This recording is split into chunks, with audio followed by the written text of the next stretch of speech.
certeza. O senhor se vacinou? Ainda não estou na vez.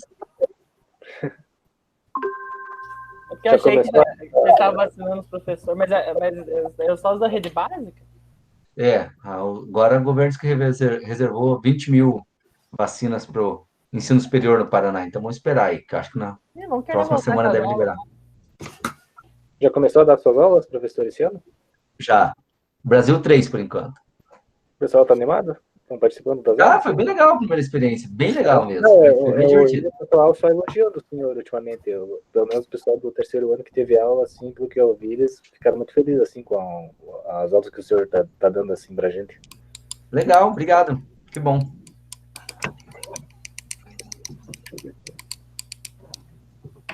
Tá, já estou gravando, então vamos começar. Bom, boa tarde a todos. Meu nome é Alexandre, eu sou da comissão aí do Estudos da Lélia Gonzalez. Hoje a gente vai fazer uma discussão meio especial, em homenagem ao Clóvis Moura. Eu espero que hoje seja o aniversário dele, senão eu vou passar uma puta vergonha.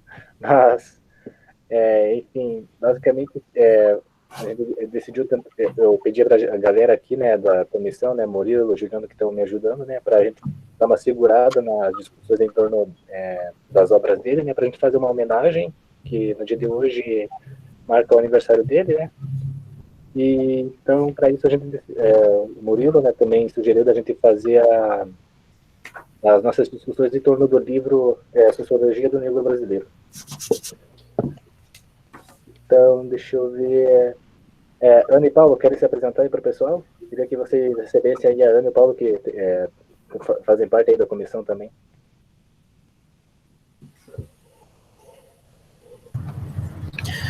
Bom, eu sou o Paulo, estou no segundo ano de bacharelado e faço parte do PET, né, desde o ano passado e estamos aí para fazer parte também do grupo da Lélia.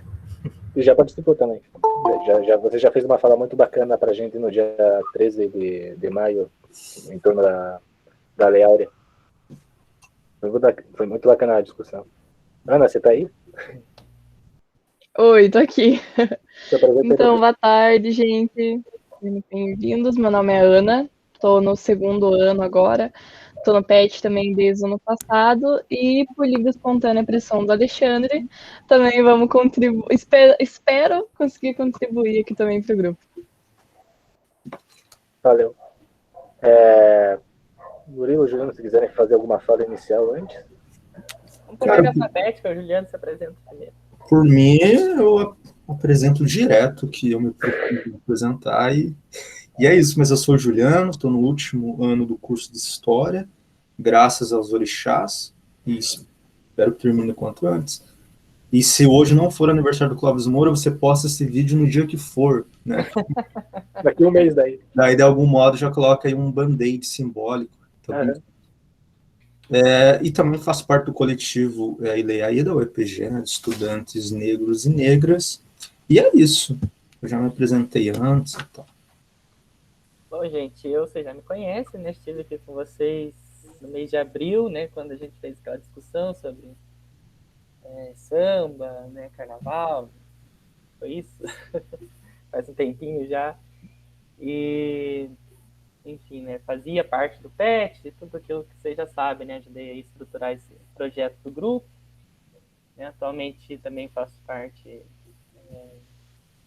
do movimento por uma universidade popular aqui em Ponta Grossa, né? Que tem também me ajudado assim a traçar, né, ter outros espaços de discussão assim sobre essas e outras questões, né, no âmbito da universidade, na disputa de um projeto popular da nossa universidade. E hoje aqui nós vamos trabalhar com o Clóvis Moura, que talvez seja a maior referência que eu tenho, né, nos meus estudos sobre cultura, né, me informa bastante, né, sobre vários pontos assim, né, do que eu venho aí pesquisando particularmente. Então é de uma satisfação enorme, né, que a gente tem esse espaço, né, para discutir esse autor, que acho que foi isso que foi pensado, né, o projeto do grupo, né, de difundir mesmo a leitura desses pensadores do pensamento social brasileiro, né, que muitas vezes ficam à margem, né, dos currículos, das disciplinas, né? E o Clóvis entra como uma boa leitura nesse sentido, até pelo caráter anti-acadêmico, né, da sua obra, né, como ele mesmo reforça, e que eu acho que dá bastante o tom, né, da discussão desse capítulo que a gente vai discutir hoje. Então, satisfação enorme estar com vocês. Valeu. Eu vou só fazer um repasse antes com relação aos certificados. Então, pessoal, assim, caso alguém esteja com dúvida com relação a eles, eu vou pedir daí para vocês sempre colocarem o nomezinho de vocês aí no chat, junto com RA, não sei se precisa CPF, acho que pelo menos o teu nome completo aí, o nome da instituição, só para a gente não se perder nem nada, tá? Os certificados ainda estão sendo feitos, tá? Vai demorar um pouquinho ainda, mas vocês vão receber, tá bom? Caso alguém tenha perdido algum encontro, tenha esquecido de registrar o nome aí no chat, nos encontros anteriores, fica tranquilo, tá? Pode conversar aí comigo depois, ou conversar aí no chat também, qualquer coisa eu vou estar conversando aí com vocês durante a explanação do Murilo e do Juliano, mas vocês podem ficar tranquilos, hein, com relação a isso, vocês vão receber os certificados, só preciso que tenha um pouquinho de paciência, tá bom? Então, eu acho que da minha parte era isso. Você quer começar já, Juliano? Acho que você queria fazer a introdução antes, né? Posso? Tá todo mundo ouvindo bem? Sim. Viu, pessoal? Daí, se vocês quiserem fazer algum comentário, assim, durante a fala dos meninos, vocês podem levantar a mãozinha, aí eu peço daí o espaço para os meninos deixarem vocês falar daí.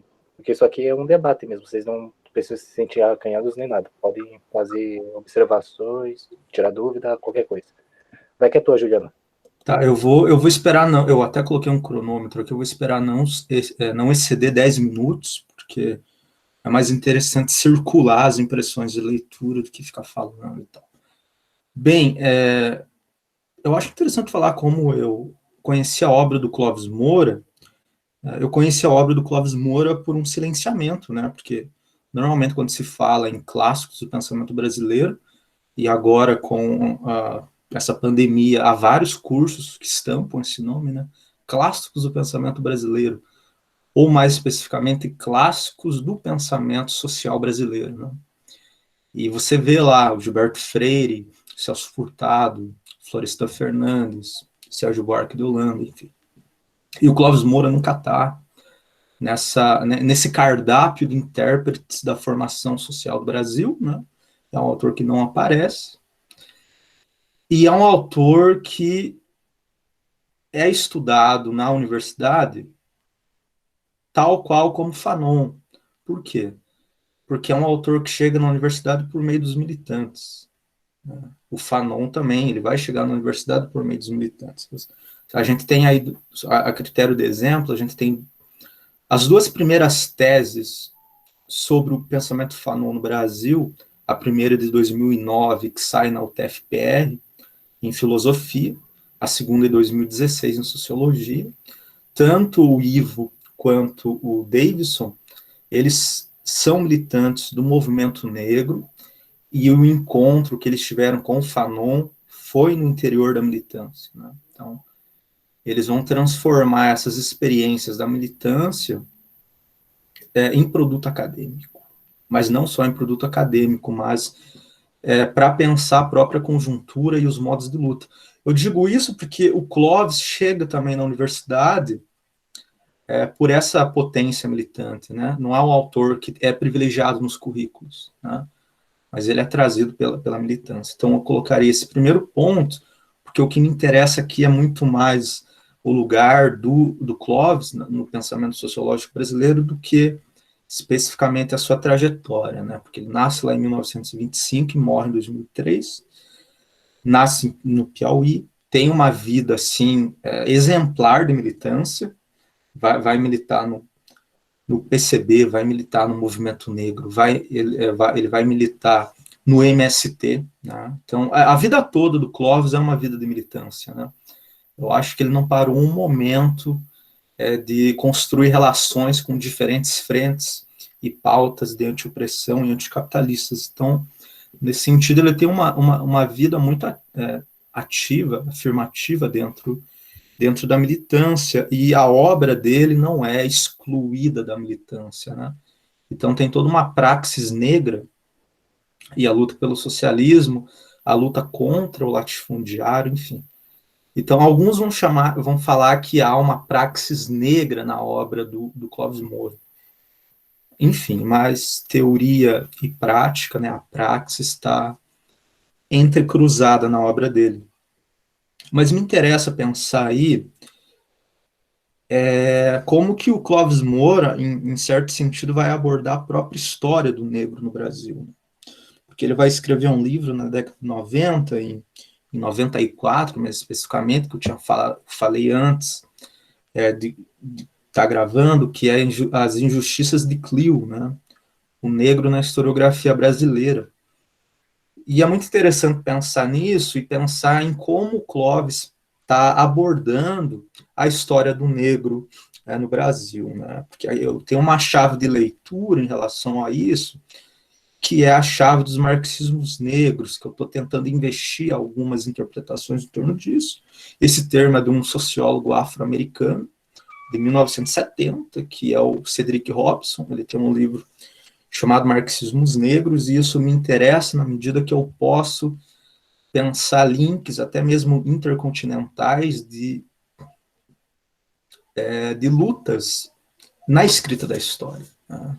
Tanto Clóvis, como C.L.R. James, como Érico Williams, como Paul Gilroy, têm aproximações no interior dessa chave de leitura, o Fanon, do marxismo negro, né? Que é como esses autores negros estão interpretando o marxianismo e o marxismo dentro do seu contexto, né? E quais são os limites e deslimites disso, né? Claro que o Cedric Robson, no livro dele, vai desenvolver toda uma teoria do modo de produção, mas, enfim, não cabe entrar aqui sobre isso. E por que isso me interessa? Porque o Clóvis, quando ele vai escrever sobre o negro, quando o Clóvis vai escrever sobre o negro, ele vai escrever sobre a formação racial do capitalismo brasileiro, né? Ele vai dividir o capitalismo brasileiro, ou o modo de produção brasileiro, em dois estágios, que é o escravagista e o capitalismo dependente, né? O capitalismo dependente é lá no século XIX, com a imigração, enfim. Ele vai fazer todo um capítulo nesse livro sobre a questão da mão de obra branca e negra, e como isso foi desenvolvido no capitalismo dependente. Eu acho que a gente vai chegar a ler esse capítulo, a gente pode daí discutir com mais atenuidade esse capítulo. Bem, enfim, agora eu quero falar um pouco sobre, para vocês terem uma dimensão da importância do Clóvis, eu quero falar um pouco lá do Gilberto Freire, né? Que é talvez o meu segundo sociólogo preferido, depois do Clóvis Moura, porque o Gilberto Freire é muito perigoso, né? É por isso que ele é importante. Quando o Clóvis Moura escreve o Casagrande Senzala, na década de 30, né, quer dizer, quando o Gilberto Freire escreve Casagrande Senzala, na década de 30, o Casagrande Senzala faz parte de um projeto mais geral do Gilberto Freire, que vai terminar com Ordem e Progresso, né, que é narrar toda a formação social do Brasil. E o Casagrande Senzala é um livro sobre o Brasil colonial, né? É um livro sobre o Brasil colonial, escrito em 1933, quando está se discutindo no cenário brasileiro o que é cultura nacional, as dinâmicas entre regionalismo e centralismo, e o que é a sociedade brasileira, né? E todas as discussões em torno da modernização, né? Alguns vão colocar que o Gilberto Freire é alguém que representaria a modernização conservadora, né? Vamos modernizar vamos modernizar o Brasil conservando certos aspectos. E na obra Casagrande Senzala, que é vasta, né? É interessante a gente pensar como que o escravizado aparece na obra, né? Porque o escravizado na obra do Gilberto Freire aparece de modo passivo, né? E não só na obra do Gilberto Freire, né? E o James, o C.L. James, ele tem uma frase ótima que ele vai falar que o negro passivo é um mito, né? O negro passivo só existe no livro dos historiadores capitalistas. Para mim, essa frase do James é encantadora. Mas o negro, no Gilberto Freire, ele é passivo, e o Gilberto Freire ele não vai excluir a violência do processo de colonização. Tá? Falar que o Gilberto Freire nega a violência é uma leitura errada. A violência é um processo imanente, um processo de colonização, mas o que o Gilberto Freire faz? Ele vai naturalizar a violência, né? Demonstrando que os pares, brancos, negros e mestiços, eles têm um lugar no interior da ecologia social brasileira, eles têm um lugar adequado. Então, o Brasil, os trópicos, todo também, a gente poderia pensar as questões territoriais e climáticas seriam totalmente favoráveis para o desenvolvimento que o Brasil teve, né? Então, o Gilberto Freire vai naturalizar muitas coisas e ele vai ser responsável por esse, dá para colocar de mito do negro passivo, né? E esse mito do negro passivo é o mito, quer dizer, vai se desdobrar em outro panteão analítico, o negro objeto. O negro é um objeto do estudo. O negro é tema, tá? Tema e objeto não tem muita diferença, mas isso vai se desdobrar no pensamento sociológico brasileiro, né, que o negro não tem também quase autonomia. Isso vai se desdobrar também no Florestan Fernandes, né? O negro vai se diluir na estrutura, né? Em certa medida, né? Só para vocês verem que, de algum modo, isso vai banhar o pensamento sociológico brasileiro, a esquerda e a direita, né? E um dos primeiros caras a fazer uma crítica contundente a esse negro objeto é o Guerreiro Ramos, né, que é citado pelo Clóvis Moura.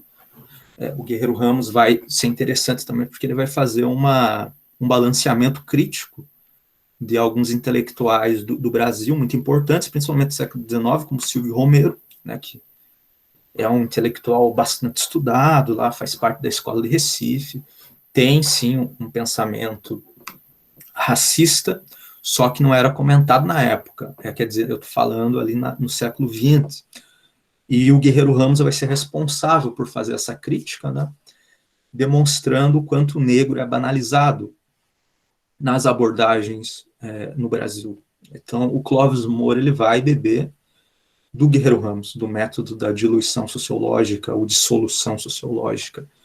Enfim, de algum modo, essas palavras são sinônimos. E os primeiros trabalhos do Clóvis Moura já vão demonstrar, né, esse interesse em pensar um negro que produz, né? Ele vai pensar, sim, toda a formação capitalista do Brasil, porque para o Clóvis Moura a análise correta para analisar o Brasil é o materialismo histórico dialético, ele deixa isso bem claro, né? Para ele tem que definir uma metodologia científica, e isso está bem claro no livro. Só que ele vai pensar diferente, porque, no sentido que se a gente for ler o Florestan Fernandes, né, que é muito pedregoso de ler, porque o Florestan Fernandes, quando ele escreve, ele quer também pensar uma sociologia brasileira, então, por isso, tem dados, e, enfim, quando vocês forem ler o Florestan Fernandes, tenham sempre em perspectiva que ele também está sempre pensando na autonomia da sociologia brasileira, então ele vai ser bem rigoroso com isso, né? Mas você vai ver que há, sim, um excedente da estrutura quando o Florestan vai analisar o negro no Brasil, né? E o Clóvis Moura, ele não vai negar isso, porque se ele negasse, não seria uma análise marxista, primeiramente, mas ele quer demonstrar a autonomia do negro, né? E as resistências, ou a gente poderia colocar de modo mais amplo essa historiografia das resistências, né? Ela não vai começar com o Clóvis Moura. Eu estou pensando assim na historiografia, já nos Jacobinos Negros de 38, né? O C.L.R. James isso é um dado que eu queria saber se o Clóvis Moura leu o C.L.R. James. Eu não sei se alguém tem esse dado, mas eu apostaria que leu. Eu apostaria que ele leu, sim, o C.L.R. James, porque o C.L.R. James, quando ele vai escrever Os Jacobinos Negros, que é um livro sobre a Revolução Haitiana, ele está escrevendo esse livro tendo em vista a luta anticolonial em África no século XX. Né? Então, ele vai tentar, com esse livro, pensar várias lições de resistência para a luta anticolonial do século XX. E já no início do livro ele vai falar que, como que o negro é passivo, se já no continente africano eles tinham que amarrar, né, os africanos desafricanizados, escravizados, transformados em negros nos navios negreiros. Né? Então, a passividade nunca existiu. Né? A passividade só existe, a gente poderia pensar que a passividade existe tanto na escrita da história de alguns, quanto no pensamento antropológico de outros, para enganchar com o texto do Clóvis Moura. Mas, enfim, essa historiografia das resistências, né, centralizada no negro, no escravizado, no colonizado, ela já vem mais ou menos desde a década de 30, pelo menos o que tem de publicação. E no Brasil, com o Guerreiro Ramos e o Clóvis Moura, assim, dá para a gente pensar esse par. E a gente poderia se atentar aos títulos dos livros do Clóvis, né? Rebelião nas Senzalas, tá? Quilombo, resistência ao escravismo, resistência, rebelião, as injustiças de Clio, dialética radical do Brasil negro, né? Então, os próprios títulos dos livros do Clóvis Moura já direcionam o leitor, a leitora, que ele não quer fazer uma análise muito convencional do que se tem, do que se tinha na sociologia brasileira, né? Então ele vai pensar o próprio quilombo como um lugar de resistência, né? Ele vai pensar a própria capoeira como uma ferramenta de resistência. Ele vai pensar o samba como resistência, né? O movimento negro também como resistência. Se vocês quisessem, tem uma expressão do historiador britânico Paul Gilroy, toda essa cultura vernacular da modernidade, né, que é uma cultura antimoderna. Eu acho que esse termo pode causar alguma anomalia, porque tem algumas pessoas que não gostam. Mas, de todo modo, o Clóvis Moura está interessado, a meu ver, na leitura que me interessa, nessa historiografia das resistências, pensando através do materialismo histórico dialético, só que numa chave do marxismo negro. Tá? Essa é a minha interpretação do Clóvis Moura, que no momento me parece apropriada, né, para o conjunto de questões que eu tenho construído, tanto para pesquisas quanto para voltar para a obra do Clóvis Moura. E essa questão de voltar para a obra do Clóvis Moura, ela coloca a questão de que a obra dele ela ficou sem edição por muito tempo. Né? É uma obra que não teve um fôlego editorial para colocar em circulação, agora está voltando, mas está voltando pelas mãos de editoras independentes. Né? Você pega as grandes editoras marxistas como a Boitempo, vão falar do C.L.R. James, só coloca uma frase do C.L.R. James, mas nunca traduzem, né? Então, parece que, enfim, essas grandes editoras não estão muito interessadas ainda em traduzir certos autores, certas autoras. Por mais que esse livro faça parte de um selo específico da editora Perspectiva, que é o selo Palavras Negras, né? Tem também os livros do Abadias, tem um livro do Abadias do Nascimento, saiu o livro lá, Racismo Sem Racistas, né, do Bonilla, que é o livro, que é a suma teológica sobre racismo estrutural. Quando se fala sobre racismo estrutural, a suma teológica é o Racismo Sem Racistas. Tem alguns livros, quer dizer, tem um livro sobre psicanálise e racismo, pelo selo Palavras Negras. Eu citei o Marxismo Negro, né? Esse ano vai ser lançado por esse selo. Enfim, há um conjunto interessante de livros da editora Perspectiva que compõem esse selo Palavras Negras. Deixa eu ver se eu coloquei mais alguma anotação aqui. A critério de curiosidade, né? Esse livro Quilombo e Resistências é de 87, salvo engano. Rebeliões na Senzala e Sociologia do Negro Brasileiro, é um livro de 88. Os dois livros são de 1988. A gente escolheu esse livro pela justificativa mesma da contracapa, né, que é um livro que faz uma síntese do pensamento do Clóvis Moura, das preocupações que cruzaram a vida dele. Enfim, os últimos livros dele foi As Injustiças de Clio, de 1990, Dialética Radical do Brasil Negro, 94, Diário da Escravidão, que eu acho que já é de 2000, mas também o Clóvis Moura tem trabalhos em jornais, né? Ele escrevia crônicas, o Clóvis Moura escrevia crônicas em jornais, tem alguns artigos dele sobre o próprio Lima Barreto, da década de 1970, bem interessante a análise, como eu falei, o Clóvis Moura está interessado nessa historiografia das resistências, ou numa sociologia das resistências, enfim, e o artigo dele sobre o Lima Barreto, pensando o Lima Barreto como um intérprete da República, né?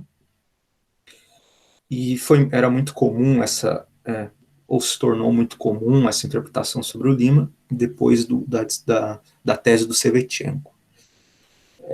Eu fiz algumas anotações sobre o capítulo em si, mas eu vou esperar o Murilo expor e o pessoal passar as impressões de leitura, e a gente daí vai conversa mais sobre o capítulo, eu acho. É isso. Eu só vou fazer um comentário bem rapidinho aqui. Eu li mais a introdução, também os prefácios, e isso que o Juliano comentou com relação ao Clóvis Moura estar numa certa marginalidade com relação à academia, né, e o fato também das editoras não darem muito foco a autores dessa perspectiva. Parece que está muito evidente, assim, tanto no prefácio deixa eu ver aqui o nome deixa eu ver, do Denis de Oliveira e também do Kleber Santos Vieira. Assim, eu lendo, senti que a gente estava lendo um autor que é quase proibido, sabe, de uma certa perspectiva, ou como o Juliano fala, parece que as editoras vão citar ele, mas lutam pelo apagamento, né, em algum certo sentido, mas isso é mais uma impressão que eu tive. Então acho que eu vou passar agora pro Murilo, sabe, acho que ele ficou responsável de querer apresentar o capítulo 2, né, então, tua vez, Murilo. Gente, queria agradecer o Juliano, até porque ele traz bastante elementos assim para a gente pensar. Acho que foi uma introdução bastante importante, bastante rica em determinações assim, né, para o nosso debate, né, que acho que posiciona assim o Clóvis, né, em uma tradição, né, que é bastante importante para a gente entender as conclusões, né, e as operações teóricas que ele exerce, né, que ele faz aqui, sobretudo, não só no livro, como em toda a obra dele, né. E deixa eu abrir o capítulo aqui, né, para ir me guiando pelos tópicos, né. O livro, né, esse capítulo, me parece que ele começa ali, né, com uma crítica à ciência antropológica, né, a disciplina da antropologia, né, e como ela tinha desenvolvido aqui no Brasil certas compreensões acerca da cultura, né, das comunidades negras, né, da população negra, né, e como ela operou certas mistificações acerca dessa realidade em termos de compreensão teóricas, né. Ele começa até fazendo uma reflexão sobre o próprio surgimento da disciplina antropológica e como ela esteve ligada, né, lá no seu início com o imperialismo, né, ou o neocolonialismo, como ele chama, né, a fase do capital, uma das fases, né, que o Lenin vai chamar da fase superior do capitalismo, que seria o imperialismo, né, onde as metrópoles desenvolvidas do sistema capitalista passam a se expandir sobre né, os países de África, Ásia, né, e reforçando novos elementos do colonialismo, novas dinâmicas aqui na América, né? E era necessário para essa prática, né, para essa prática socioeconômica, né, que houvessem as justificativas ideológicas que sustentassem, né, essa prática. E a antropologia vai surgir nesse momento classificando que esses povos, né, eles eram primitivos, né, toda aquela história que a gente conhece, que não estavam estavam na alvorada ali, né, da civilização, e que era necessário também, para benefício desses povos, né, que as nações mais desenvolvidas fossem levar o progresso e a civilização. Então ele demonstra, né, como a antropologia ela operou, né, enquanto uma disciplina que não só justificava, mas fornecia elementos que informavam aos mecanismos de dominação colonial, né, melhores métodos de dominação nas regionalidades ali, né, nas territorialidades em que eles estavam sendo aplicados. E ele faz essa crítica não só no plano teórico, né, de como no plano teórico isso operava, mas ali ele também demonstra, né, uma série de instituições, né, e como elas agiam em relação, né, às instituições do imperialismo, né, sobretudo ali ele fala do britânico ali, né, em algum momento, lembrando de cabeça, assim. Né? Então, a antropologia nesse momento, é óbvio, né, que isso não podemos reduzir a antropologia e seus estágios subsequentes da evolução da própria, né, do desenvolvimento, melhor dizendo, da própria disciplina a isso, né. Obviamente, a gente tem vários desenvolvimentos posteriores que tornam a disciplina antropológica uma coisa bastante diferente disso aqui. Né? Mas porque o que interessa nessa discussão é, obviamente, esse papel que a antropologia cumpriu, né, em termos mundiais mesmo, né, em termos mundiais, no desenvolvimento, né, do colonialismo, né, enquanto uma disciplina ali que emerge ali como uma expressão teórica, né, deste movimento, que vai tanto oferecer justificativas ideológicas quanto mecanismos, né, de ampliação e de refinamento, né, da dominação colonial. Né? E ele diz que aqui no Brasil, né, a partir de uma série de interpretações, essas características, né, elas também se refletiam aqui. E se refletiam aqui não por uma mera filiação teórica, né, a isso, mas pelo próprio caráter da produção socioeconômica do nosso país, né, que o Juliano muito bem disse, caracteriza por um país de capitalismo dependente, que é subordinado às metrópoles ou países centrais, né, do sistema capitalista. Isso não vai se refletir apenas nos circuitos de produção de mercadorias, mas também nos circuitos de produção intelectual. Né? Porque não poderia ser de outra forma.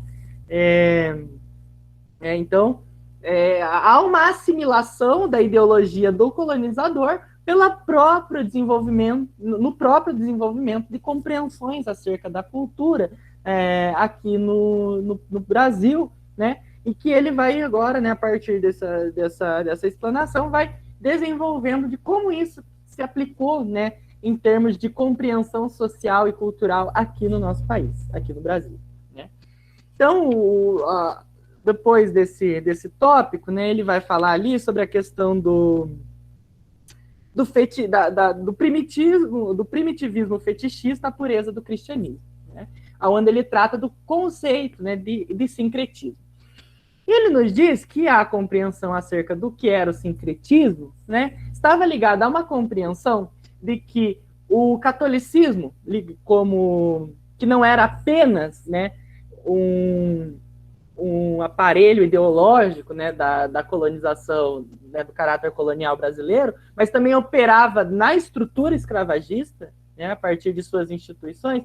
Ele vai dizer que na compreensão acerca do sincretismo, elegia-se no caso das religiões, no estudo das religiões, que é o exemplo que ele nos dá ali, que no estudo das religiões se elegia o cristianismo católico como uma religião super refinada, né? Uma religião super elaborada, super complexa, enquanto as religiões ligadas aos escravizados, à população negra, seriam religiões primitivas. Religiões que, né, não seriam tão refinadas, né? Religiões ali inferiores, né, elegendo como parâmetro ao catolicismo cristão, né? Então ele diz que o sincretismo, na verdade, se daria a partir da assimilação dessa cultura inferior dos elementos da cultura superior. Entende? Né? É sempre esse movimento de caminho único que ele diz, né? Que se estabelece esse caminho único, como a cultura negra tendo que receber, né, os elementos da cultura branca para ela se elevar, né? Ela se tornar, né, menos inferior, obviamente, né? Então, todas as análises ali que ele vai identificando acerca do sincretismo, tinha-se essa compreensão, né? Tinha essa compreensão de que as religiões de matriz africana, elas seriam inferiores em relação ao cristianismo, né? E, enfim, deixa eu achar, né? Aqui eu tinha anotado algumas frases que eu acho importantes, né? Ele foi visto assim, não foi visto que dentro de um critério não valorativo não há religiões delicadas ou fetichistas, mas em determinado contexto social concreto, religiões que são dominadoras e religiões dominadas. Em nosso caso, dentro inicialmente de uma estrutura escravagista, o cristianismo entrava como parte importantíssima do aparelho ideológico de dominação, e as religiões de matriz africana eram elementos de resistência ideológica social de um segmento dominado, né?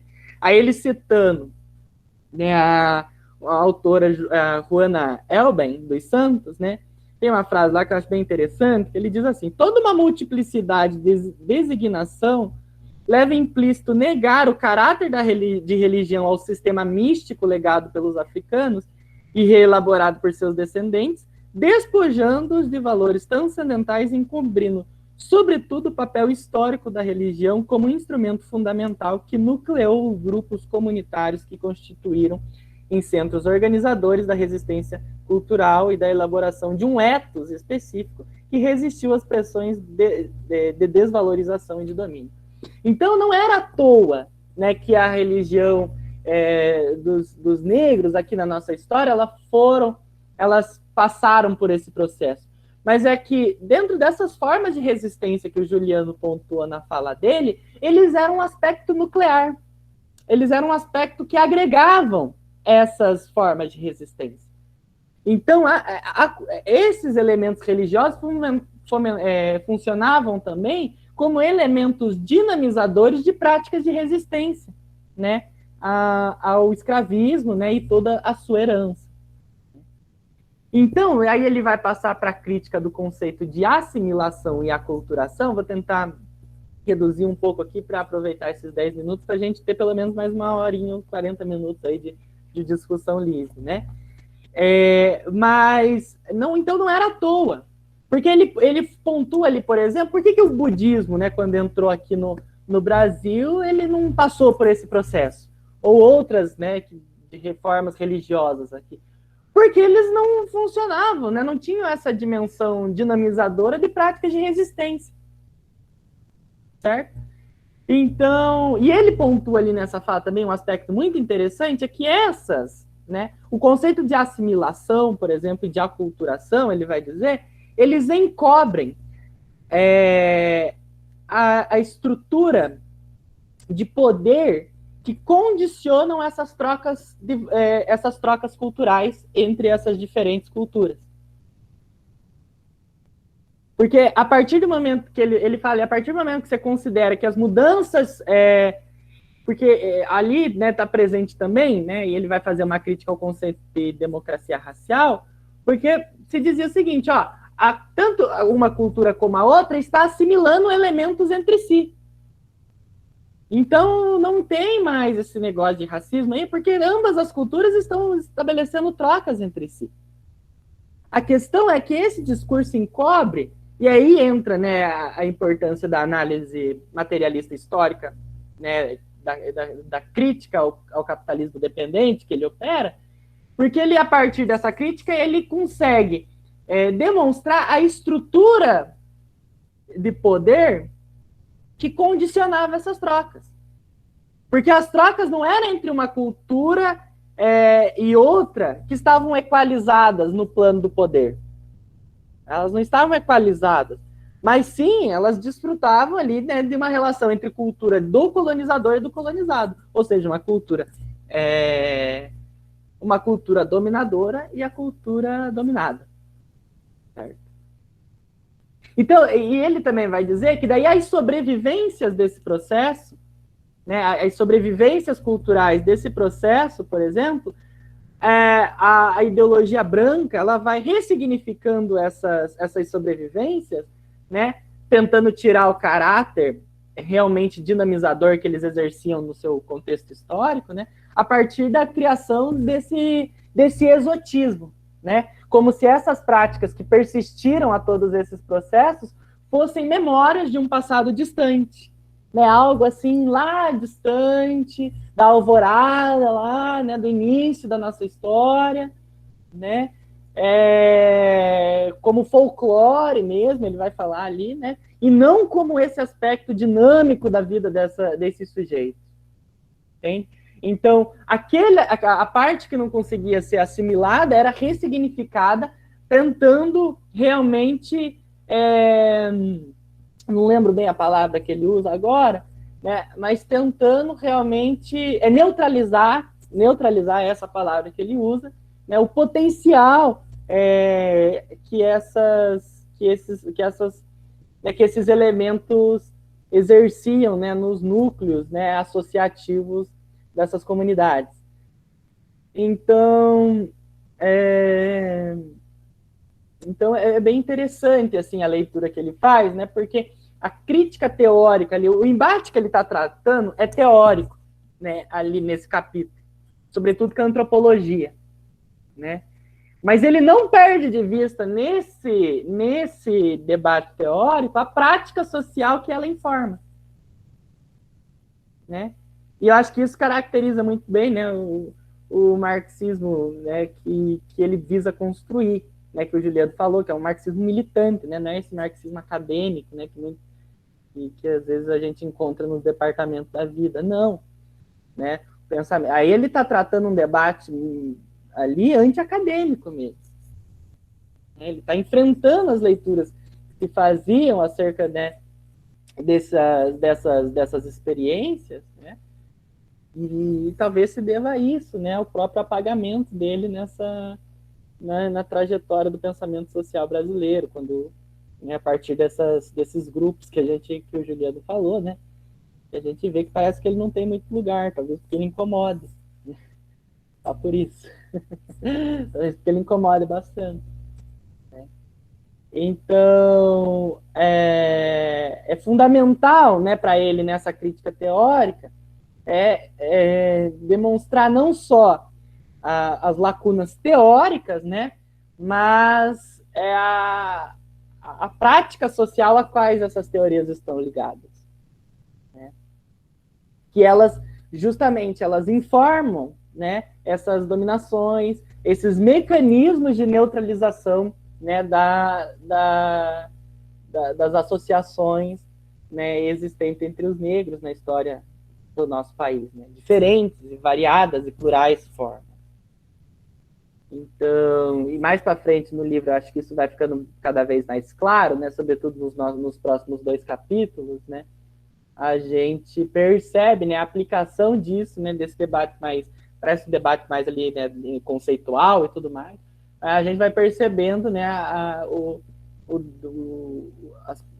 dizer assim, as derivações, né, desse debate na prática social da nossa história, assim, né, que ele vai abordando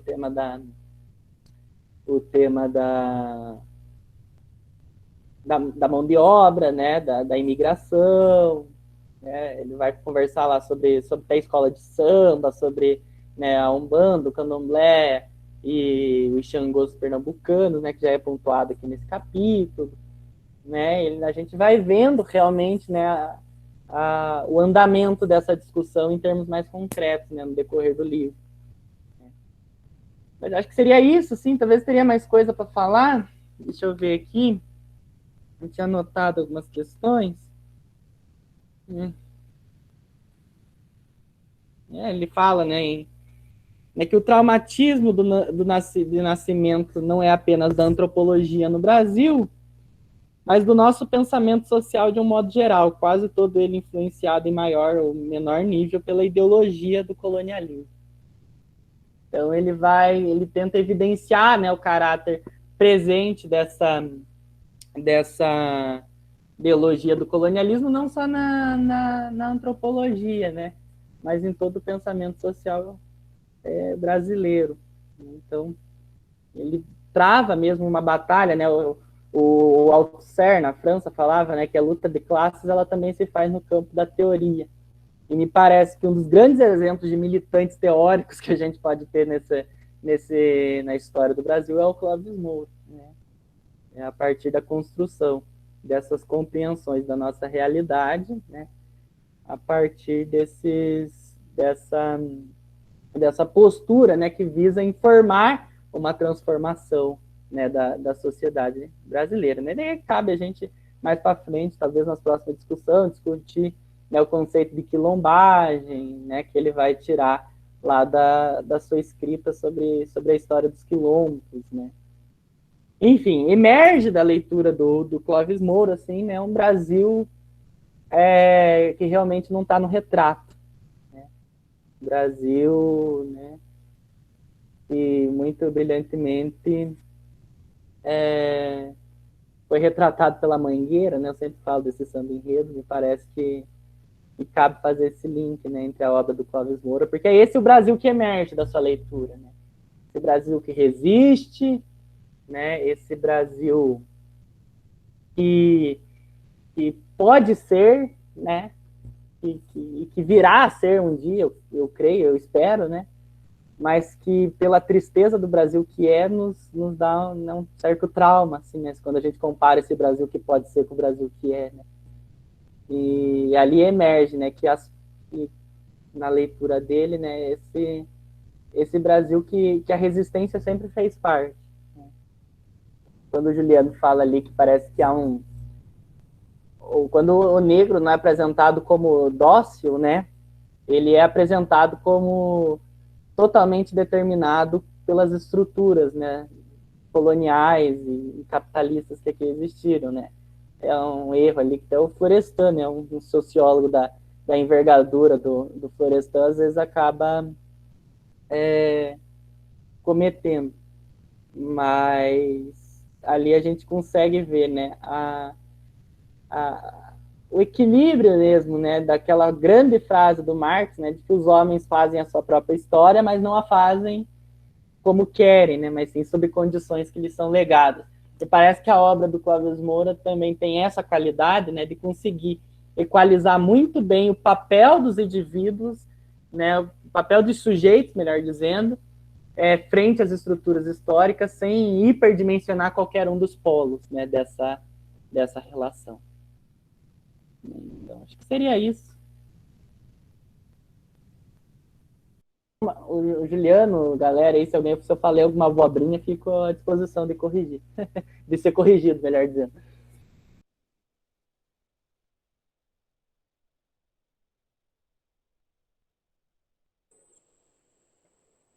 Valeu, Murilo.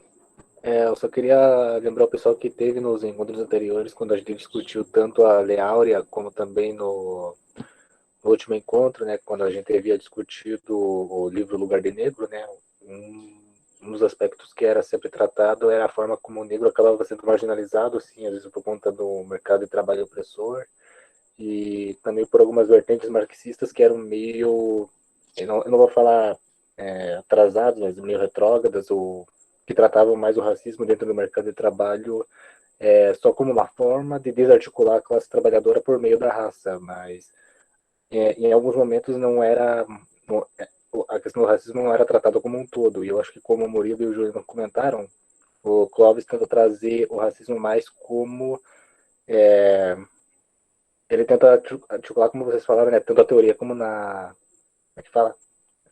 Teoria e prática, né, então...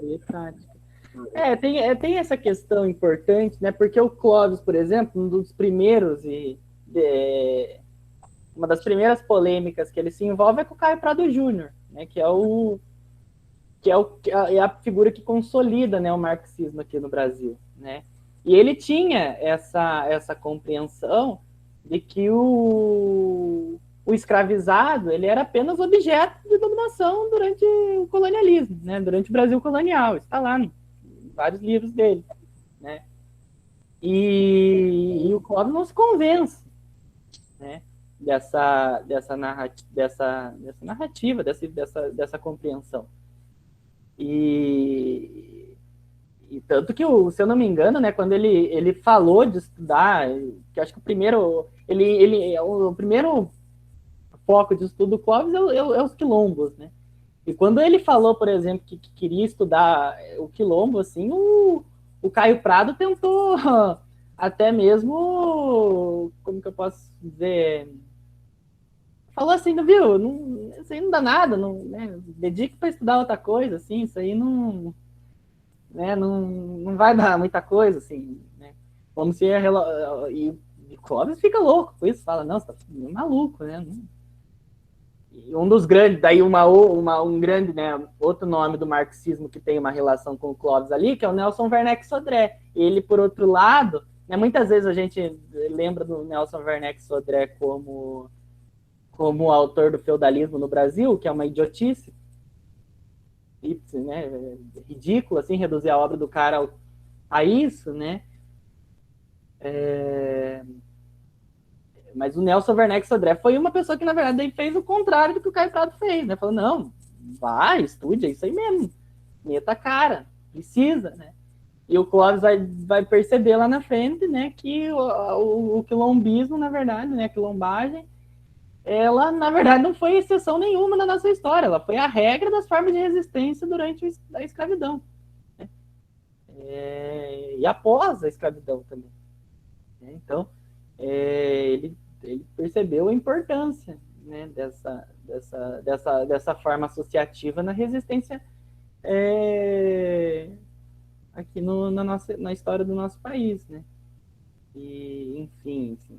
Mas me parece, assim, né, que realmente até esse mesmo porque, na verdade, né, é uma exceção, obviamente, né, parece que é uma exceção, assim, mas não é, o Clóvis também não chega a ser tão exceção assim, se a gente começa a lembrar de vários outros autores que passam pelo mesmo apagamento dele.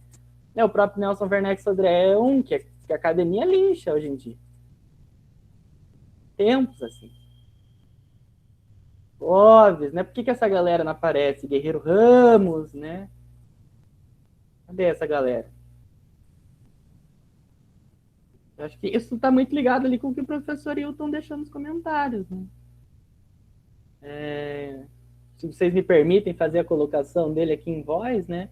Ele diz que ele acredita que o silenciamento pela academia diz muito sobre o medo que os acadêmicos tiveram de pensar a ação concreta de suas reflexões. Ler e discutir qualquer autor é fácil, mas discutir um cara que posiciona que a questão racial vai para além do debate de classes e toma isso como um mote de sua ação política, vide todo o processo de definição e demarcação de comunidades quilombolas, aí para a academia é demais. Eu acho que realmente esses caras que transbordam, né, a perspectiva fechada da academia, realmente eles sofrem esse apagamento. Né?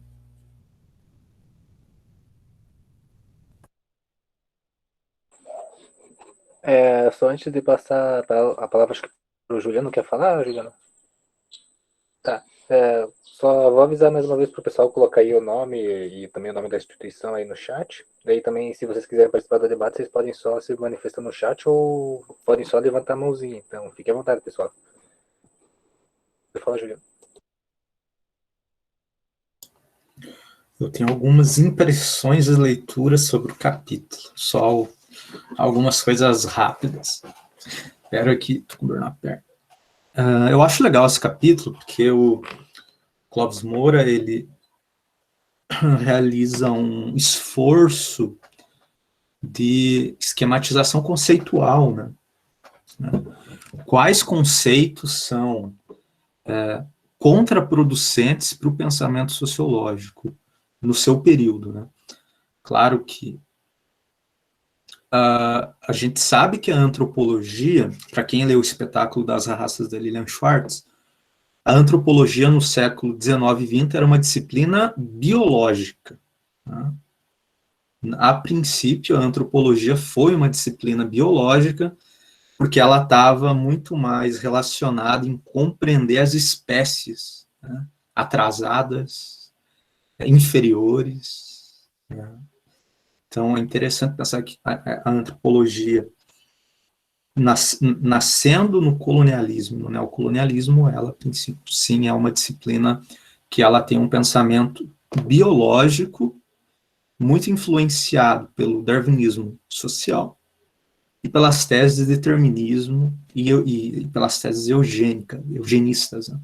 Não à toa, né, o nascimento da antropologia, do saber antropológico, ela está nessa conjuntura desses outros saberes que compõem uma raciologia do século XIX, né?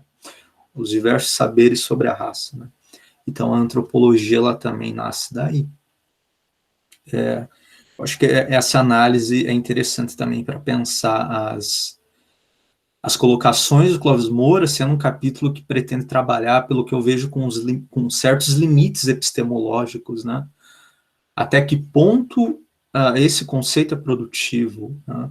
Até que ponto esse conceito pode auxiliar a gente a pensar essas questões, né?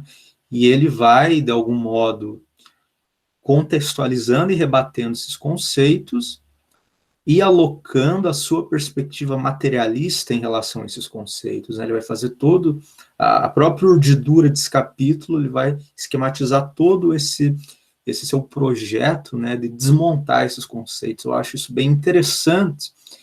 Inclusive, é legal a gente ver como ele compõe o texto para a gente mesmo, quando vê que um conceito não é legal, é chato pra cacete, isso não ajuda em nada, né, como desmontar e propor algo melhor. É isso que ele faz, né? Ele não vai apenas negar, né? E a gente sabe que a negação hegeliana é uma negação produtiva, né? Você tem que negar algo que existe para produzir, né? Então, essa negação da negação é sempre produtiva. Vejo que o Clóvis Moura, de algum modo, vai realizando isso. Ele cita o Munanga, que é um grande antropólogo. Eu gosto do Munanga, tem alguns livros dele, acho muito didático, recomendo os livros dele, é bem didático, e o Munanga tem ele é da USP, né? Um antropólogo da USP. Tá vivo, né? Tá vivo, é um antropólogo que está vivo, e ele tem uma obra bem legal. Vivo e produzindo, né?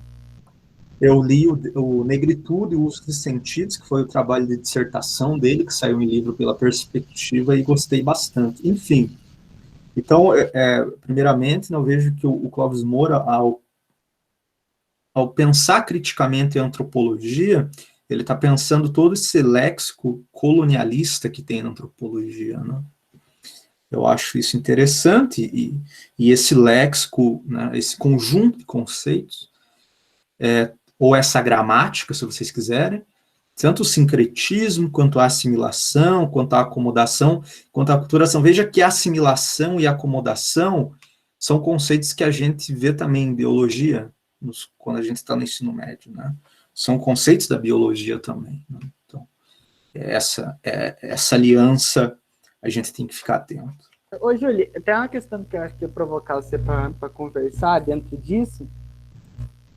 É que também, às vezes, né, o debate, né, sobre o caráter eurocêntrico é muito presente, né, não sei, nas outras ciências humanas, né? Sim. Mas, pelo menos na história, a gente sempre está reforçando isso. Desde o primeiro ano, a gente sempre reforça, né, que a divisão quadripartite, por exemplo, da história lá, né, de história antiga, história medieval, história moderna, história contemporânea, é um reforço, né, da própria ideologia colonialista, né, onde o centro do mundo onde a história do mundo é dimensionada pela história da Europa. E Isso o é muito próprio. Desculpa, Oi? Murilo. E o próprio aporte teórico, geralmente a gente pode ter autoridade para falar alguma coisa quando fala que lê algum autor europeu, né? Exato, é isso que ia provocar, né, a gente fazer uma reflexão nesse sentido, como ainda a ideologia colonial não está nem um pouco superada nos próprios meios de produção acadêmica, produção e educação acadêmica. Como que ela ainda tá presente e como esse debate que o Clóvis Moura não é nem um pouco datado, né? Porque que as reformas universitárias, elas ainda não, né? E as tantas reformas universitárias mais gerais como as constantes discussões de currículo ainda não superaram, né? Como esse debate ainda fornece elementos para a gente pensar o atual estado, né, tanto das nossas disciplinas nas ciências humanas, né, quanto até o currículo, né, dos nossos cursos, né, de ciências humanas no geral. Tá. Deixa eu anotar aqui, eu vou terminar minha exposição, eu volto para essa pergunta aí, porque eu coloquei algumas coisas. Só um pouquinho, Juliana. Acho que a Ana se inscreveu ali para falar, daí acho que enquanto você se organiza aí, acho que ela pode ir falando. Pode falar, Ana. Não, então, que enquanto vocês falavam, eu estava lembrando de uma questão que o professor Hilton levantou numa aula da segunda-feira, nossa primeira aula com ele, que ele fez um alerta para gente, quando nós estivéssemos escrevendo, principalmente, ou falando sobre a cultura afro-brasileira e tudo mais, para a gente evitar falar em contribuição do negro, da cultura negra na formação cultural do Brasil. Porque quando a gente fala, né, segundo ele, quando a gente fala em contribuição, a gente sugere que existe uma figura maior, algo maior, que foi responsável pela formação cultural, e você pega a cultura negra como um acessório de uma cultura branca, eurocêntrica, que nem o Murilo estava falando agora. E aí a gente acaba caindo exatamente nisso que o Clóvis fala, de você acabar considerando a religião, a música, a culinária afro-brasileira sempre como algo típico, praticamente folclórico, e você tira então esse protagonismo. E o Juliano falou, né, sobre a questão do negro ser usado como objeto, como um tema de estudo, sem autonomia real, e o professor falava disso para a gente, né, para nós nos atentarmos no papel ativo e numa participação efetiva do negro, tanto na formação cultural brasileira, enfim, em tudo que pode ser dito mais sobre isso. Acho que era isso que eu estava lembrando aqui. Perfeito, eu acho que...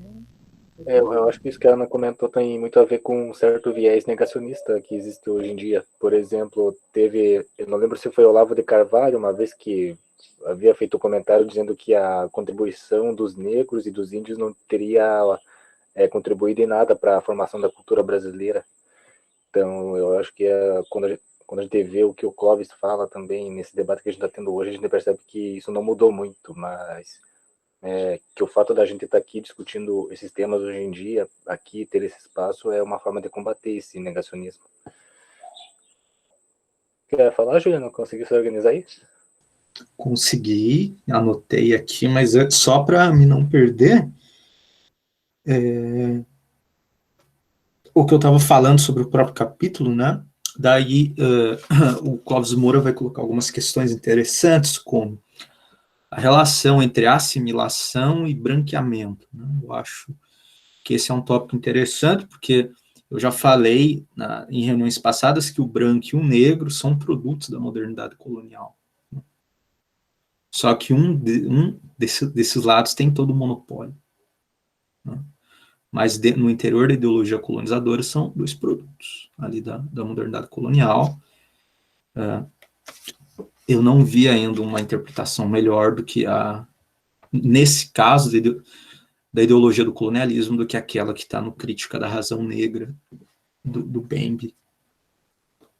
A aculturação é um conceito Inclusive, nós vamos trazer o Douglas aqui para o grupo para falar do bem, para falar do MEN.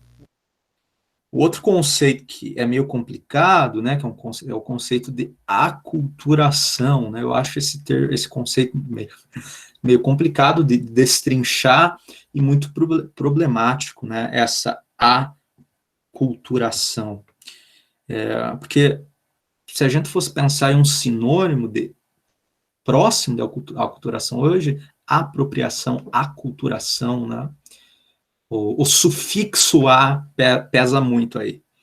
Mas, em relação ao capítulo, né, sem pensar outras questões, o Clóvis Moura vai falar que a aculturação, ela produz uma ahistoricidade, né? Ele vai fazer um jogo dos sufixos, né? E essa ahistoricidade está relacionada a um problema entre o cultural e o social, né? Parece que esse é um tema meio central nesse livro. Quais são as diferenças entre o social e o cultural? Né? Quais são as convergências entre o social e o cultural? E para ele, esse conceito de aculturação, de algum modo, excluiria a possibilidade de historicizar a própria cultura e a própria sociedade, né? Então, parece que o Clóvis Moura, ele está combatendo uma visão antropológica que foi muito debatida no século XX, né? Que é a antropologia nega a história. Brodel e Lévi-Strauss na França, né? Essa é a discussão que tem lá também, né? O Brodel, não, olha, você tá falando que as sociedades não têm, que certas sociedades não têm história. E isso é errado, né? A princípio, para ninguém cometer erro. O Lévi-Strauss nunca falou que existem sociedades sem história, né? Quando o Lévi-Strauss fala de sociedades quentes e frias, isso está relacionado ao grau de historicidade em cada sociedade e o lugar que a ciência histórica ocupa nessa sociedade. Isso foi falado. Então, nesse sentido, qual que seria a importância da história como ciência para certas tribos ameríndias? É essa a discussão do Lévi-Strauss, não é que existem sociedades sem histórias, né? A gente tem um mal entendido um pouco com a antropologia na história, mas, enfim, a discussão que o Clóvis Moura faz é um pouco essa também, né? Olha, mas ele não fala aqui do Lévi-Strauss, por exemplo, mas é esse debate que cruza um pouco o século XX, né? As relações entre antropologia e história, entre espaço e tempo, entre raça e cultura, né? Então ele vai fazer essa discussão, que é uma discussão clássica, em certo sentido, na própria historiografia, né? Só que ele está preocupado em acentuar a colonização nessa discussão, né? Que é o ponto que ele vai desenvolver, né? Na discussão, por exemplo, entre o Brodel e o Lévi-Strauss, a colonização não é discutida. Mas o Clóvis Moura, aqui no cenário brasileiro, pensando o capitalismo dependente, ele vai trazer essa discussão, né? Mas, enfim... Juliano, só acho que a Kiara queria falar, né? Pode falar, de boa. Né? Parabéns, Kiara, por ter passado no vestibular. Bem-vindo ao EPG. Obrigada. Eu ia falar sobre o papel da história em algumas sociedades. Não é que certas sociedades não enxerguem a história de alguma forma, mas é uma visão minha, pessoa que não. Mas é que certas sociedades olham para a história de outra forma, de uma maneira oral. Por exemplo, algumas sociedades, a ancestralidade tem outro papel. Se ela tem outro papel ancestral dentro da oralidade, o que os mais velhos falam, as histórias contadas pelos mais velhos têm outro papel? Então a história dentro dessas sociedades, ela tem um papel. Ela só não é um papel científico. Dentro do ideal branco colonial, que é o nosso ideal de história. E não quer dizer que esse ideal nosso de história enquanto científico está errado. Mas não necessariamente essas sociedades não enxergam a história como algo importante. Elas só enxergam de outra forma. Fiquei pensando muito nisso. Essa colocação é interessante, porque quando a gente fala em história, em história, historiografia e historicidade, né, que são história, vamos compreender, grosso modo, como uma ciência, história com H maiúsculo. Historiografia é a produção sobre o conhecimento histórico produzido por historiadores e historiadores. Historiografia é isso. E a historicidade é a forma que você constrói um contexto a partir de conceitos históricos, e isso vai enredar o texto historiográfico. Né? Então, há um enredamento. Né? É isso que o historiador e a historiadora faz. Quando o Lévi-Strauss, né, que é o Lévi-Strauss falando, e não eu, na verdade, nem é o Lévi-Strauss que falou isso, foram os intérpretes da história do Lévi-Strauss. Ele vai falar de sociedades quentes e frias. Né? As sociedades frias seriam as sociedades ameríndias, sendo grosseiro, né? Sociedades ameríndias. E as sociedades quentes seriam as sociedades industrializadas. Né? E essa distinção ficou muito famosa, né? É uma distinção que está sendo recuperada agora pela etnologia indígena contemporânea no Brasil, né? Pela antropologia contemporânea. Mas a relação nessas sociedades aí que você falou, as orais, claro, né? Porque quando se pensa que as sociedades, que a ancestralidade tem uma preponderância afirmativa e muito mais importante do que a escrita, né? Muito mais importante do que a escrita. Isso também compõe uma outra relação com o próprio tempo, né? Que é onde a gente situa a história e as outras coisas. Isso é muito interessante de ser pensado, né? A ancestralidade. Mas a questão seria a historicidade. Como essas sociedades olham para o seu tempo. Né?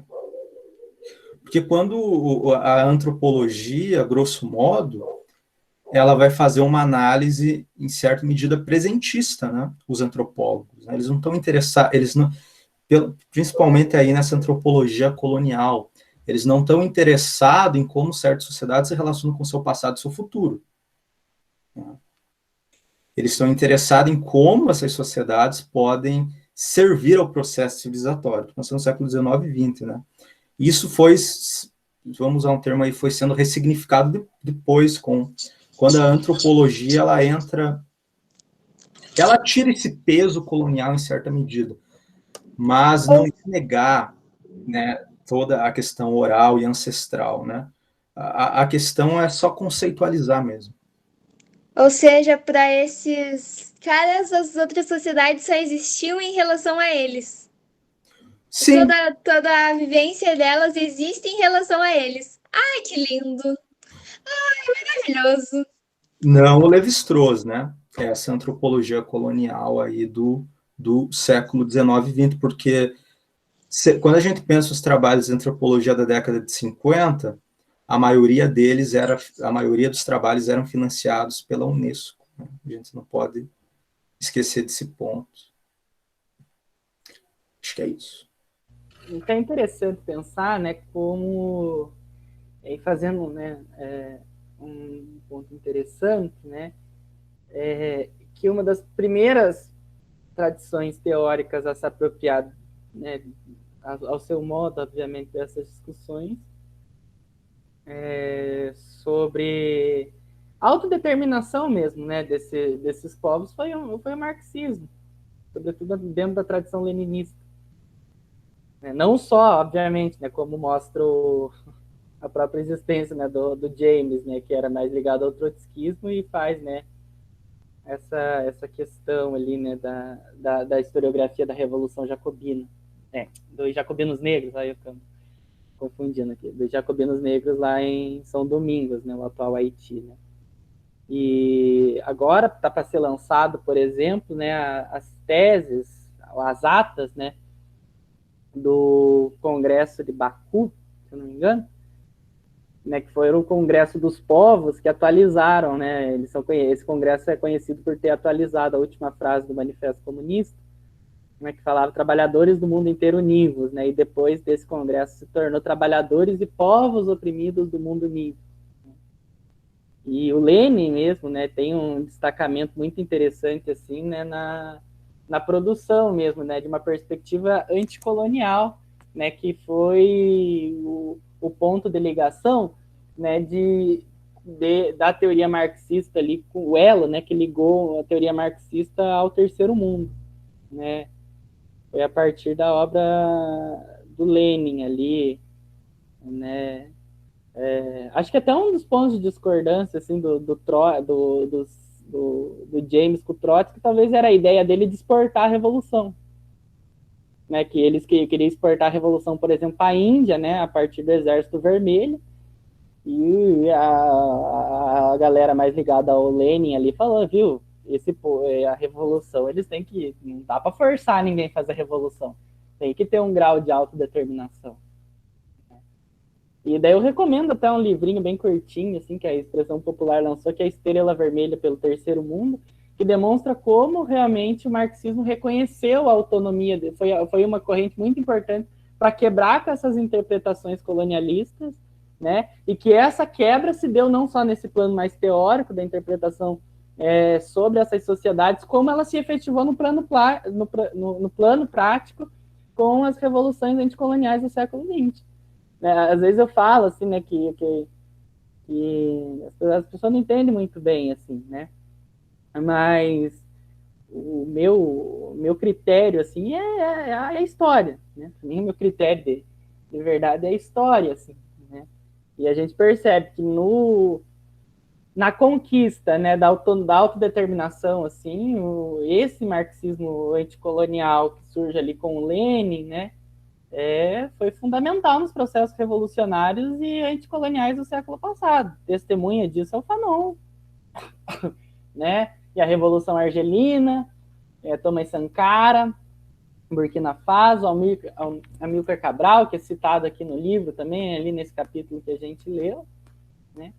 Eu acho interessante, assim, porque a gente às vezes faz essa crítica, né, de que o marxismo no século passado ele era também eurocêntrico, porque ele é uma teoria branca, ele é não sei o que, é uma série de bobagem, assim, que para mim não tem outro nome para falar, uma série de bobagem, porque ignora todo o desenvolvimento mesmo da obra do Marx, né, que já tinha ali textos, né, que se refletiam sobre a situação colonial, mais do meio da vida intelectual dele para o final, mas existia, né?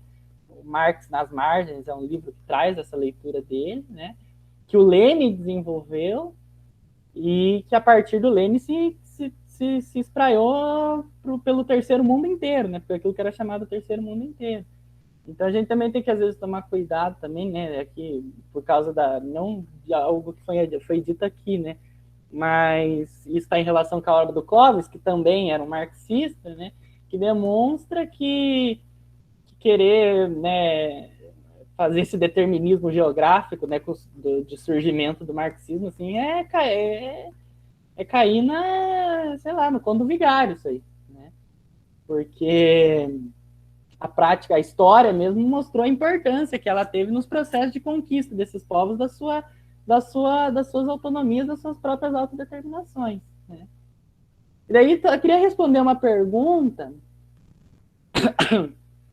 que foi feita ali em cima, né, da Luana, que ela falou sobre comentar um pouco mais sobre o que é o capitalismo de dependência, né, o capitalismo dependente e como isso interfere na luta antirracista. Acho que isso fica mais claro nos próximos capítulos, mas acho que a gente já pode adiantar até porque o Clóvis, ele fala ali, né, sobre o caráter capitalista e dependente do nosso país, né, mas ele não especifica o que né, essas relações, né, e também não é nenhum ponto do livro, né, ele fazer isso, né. Quem faz isso é mais a TMD mesmo, lá dos teóricos como Rui Mauro Marini, Vânia Bambirra e Teotônio dos Santos, né, também tem o André Gunder Frank, né, esses autores.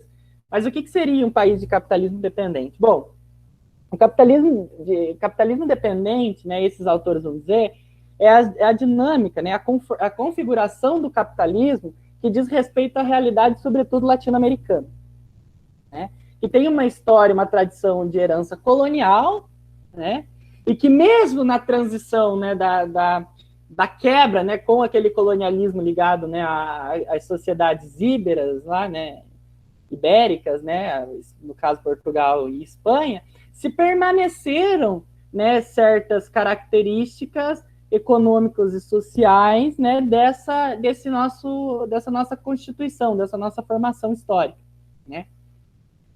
Porque o colonialismo ele foi um fator fundamental ali nos séculos 16, 17, 18 para o surgimento da Revolução Industrial. Porque, por exemplo, existia uma cadeia de valores, né, que eram produzidos nas colônias que desencambavam não só nas metrópoles, porque a Espanha, por exemplo, era muito devedora da Inglaterra. Então, por mais que ela fosse a metrópole de muitos países aqui, né, de muitos territórios aqui da América Latina, muitas das riquezas que eram tiradas daqui iam para a Espanha, mas para chegar na Inglaterra. E isso possibilitou aquele salto industrial que eles dão ali no final do século XVIII, na entrada do século XIX, que é conhecido como a Revolução Industrial.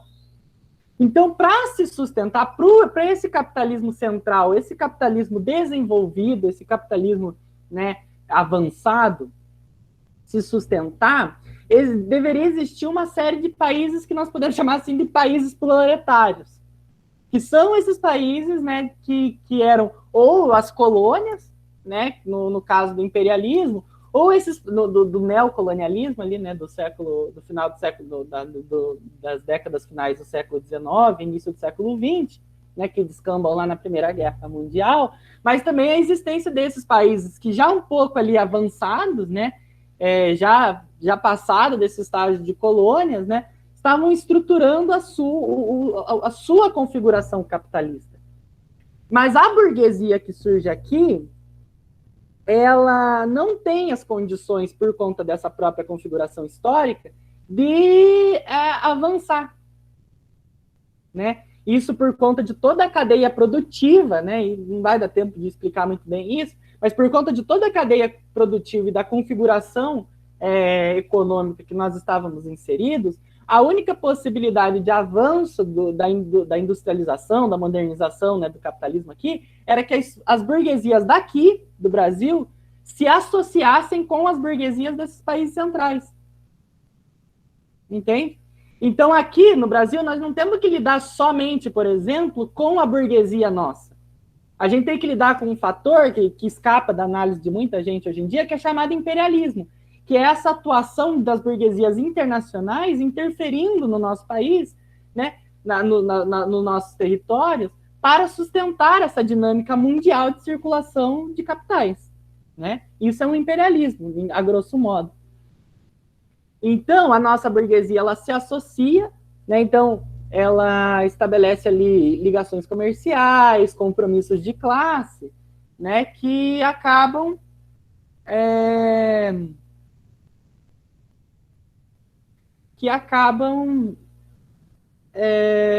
produzindo essa relação, onde aqui no Brasil tem que ter uma transferência de valores, né, que sustenta esse sistema.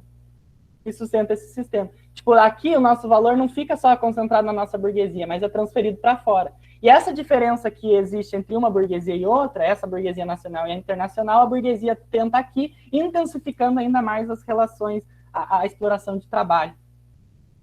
As relações de trabalho. Mas é isso, gente. Eu tenho que pegar uma entrega ali que chegou para mim, mas eu acho que no próximo capítulo isso vai ficar mais claro e a gente pode explorar melhor essa relação. Mas aqui, daí, isso imprime um caráter de que a classe trabalhadora aqui ela é muito mais explorada do que nos países de capitalismo central, e isso é condicionado pelos ditames, né, da racialização dessa classe trabalhadora.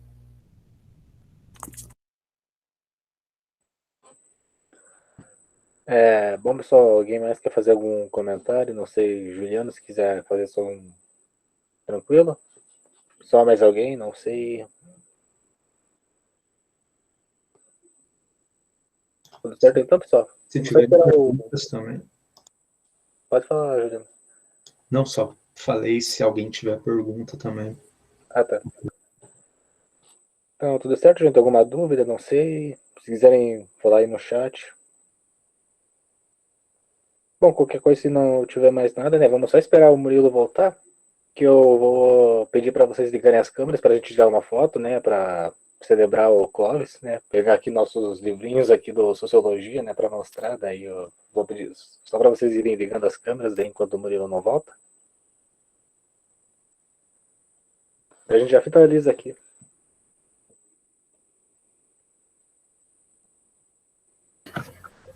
Eu só queria comentar ali sobre uma coisa que eu achei muito interessante no texto, né, que o Clóvis, ele fala muito dessa ideia da religião superior ali, entre aspas, assimilar a outra, né, e ele vai pegar essa religião que está superior ali a outra, ela vai pegando somente os aspectos ali que interessam a elas e vai deixando os outros ali para ficarem como disse o Murilo, se não me engano, uma coisa ali do passado que está ali no presente, mas é algo parado no passado, né? E isso é muito interessante, que você, por exemplo, sempre quando a maioria das coisas sobre preconceito com religiões, né, de matriz afro, eu vejo as pessoas comentarem aquela questão dos zanguebetos lá, né, que, porque aquilo é magia, a magia existe na África, etc, né? Então, tipo, colocando isso como algo completamente fora da realidade deles e algo ali inferior, né? Colocando como bárbaro aquilo. E aí o Clóvis, ele até tem ali uma parte que ele fala no texto, né? Que é muito interessante, que ele fala: porque o candomblé e outras formas de manifestação do mundo religioso afro-brasileiro devem ser vigiados, fiscalizados, assistidos e muitas vezes perseguidos, enquanto as demais religiões conseguem manter, conservar e desenvolver dentro de padrões institucionais e seus nichos religiosos, sem que sejam considerados inferiores, exóticas, fetichistas, animistas ou patológicas. Então, tipo, é muito essa ideia, porque a gente vê, hoje em dia, a perseguição aí com religiões afro são, tipo, muito alta, tipo, eu tenho parentes evangélicos, né, e dentro da região deles aí tem cada vertente, né, e eu já vi duas pessoas de vertentes diferentes brigando porque uma tinha dança, né, uma coisa que é herdada nessa troca de características entre religiões, né, então, tipo, o cara falando que aquela religião tinha mais ligação com o diabo porque eles dançavam durante a celebração deles, né, então, tipo, qualquer coisa que esteja ligada, né, às culturas afro está sujeita a essa subjugação pela cultura superior. Mas eu acho que era isso mais o que eu tinha para comentar. Esse é um bom ponto, Paulo, porque aí que entra uma das funções sociais do historiador, da historiadora, né? Se a acomodação ela vai por esse lado da ahistoricização, que vamos despir, vamos roubar a história deles, né? Eles não têm história, e o historiador e a historiadora colocam a história desses povos no tempo, né?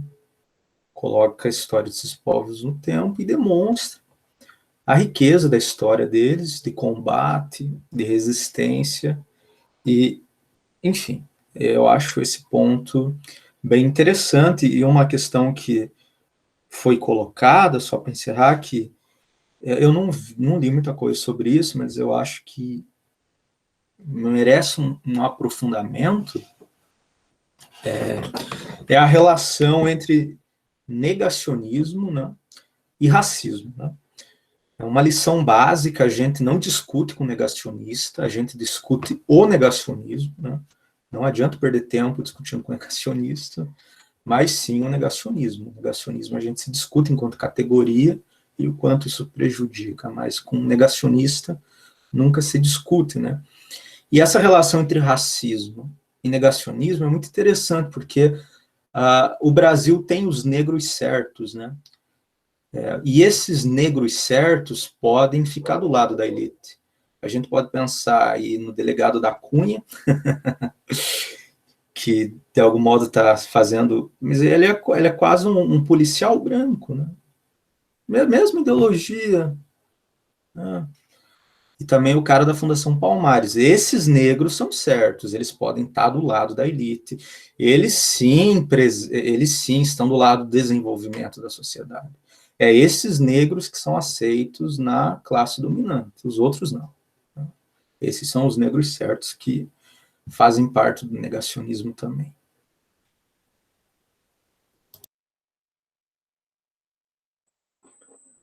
Valeu, Juliano. Acho que essa foi boa essa tua fala final. Mas alguém quer fazer um comentário? Fechou então, pessoal? Ó, vamos então ligando as câmeras aí só pra gente tirar a foto aqui. Murilo, acho que o Murilo saiu, não vai voltar mais, né? Acho que já finalizou mesmo, né? Mas vamos lá, gente.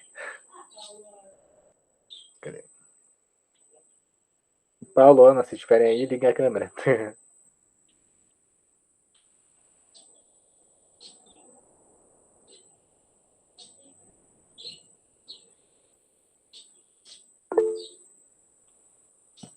Tá, vamos lá.